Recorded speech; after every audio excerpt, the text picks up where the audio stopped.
ये सीधी तस्वीरें आपको दिखा रहे हैं। नवजोत सिंह सिद्धू ने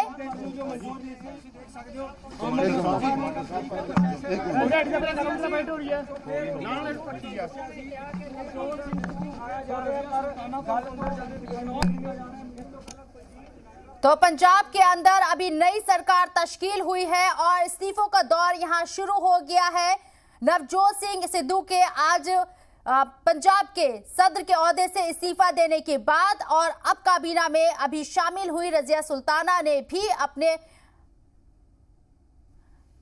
पंजाब की कैबिनेट मंत्रालय से इस्तीफा दे दिया है। मिनिस्टर बनाई गई थी रजिया सुल्ताना, इकलौता चेहरा थी रजिया सुल्ताना। पंजाब कांग्रेस में मुस्लिम चेहरा थी, बड़ी उम्मीदें इनसे जाहिर की जा रही थी, लेकिन नवजोत सिंह सिद्धू के इस्तीफे के बाद से एक और इस्तीफा सामने आया और वह इस्तीफा रजिया सुल्ताना के तौर पर सामने आया है। यानी कि पूरी तरीके से तस्वीर साफ है कि पंजाब कांग्रेस में जो सब कुछ ठीक ठाक होने का दावा किया जा रहा था, कहीं ना कहीं वो बात अब गलत साबित होती नजर आ रही है, क्योंकि जो कैबिनेट अभी हाल ही में तश्कील हुई है उसमें इस्तीफों का दौर अब शुरू हो गया है। आगे देखना होगा कि रजिया सुल्ताना ने जिस तरीके से ओहदा छोड़ा है, ये सिमट, ये लिस्ट और आगे बढ़ेगी या नहीं बढ़ेगी। इस्तीफे का जो दौर है वो यही थम जाएगा रजिया सुल्ताना के बाद से। लेकिन इस वक्त की ये बड़ी खबर आपको बता रहे, पंजाब की कैबिनेट वजीर रजिया सुल्ताना ने अपना ओहदा छोड़ दिया है, वजारत से इस्तीफा दे दिया है रजिया सुल्ताना ने।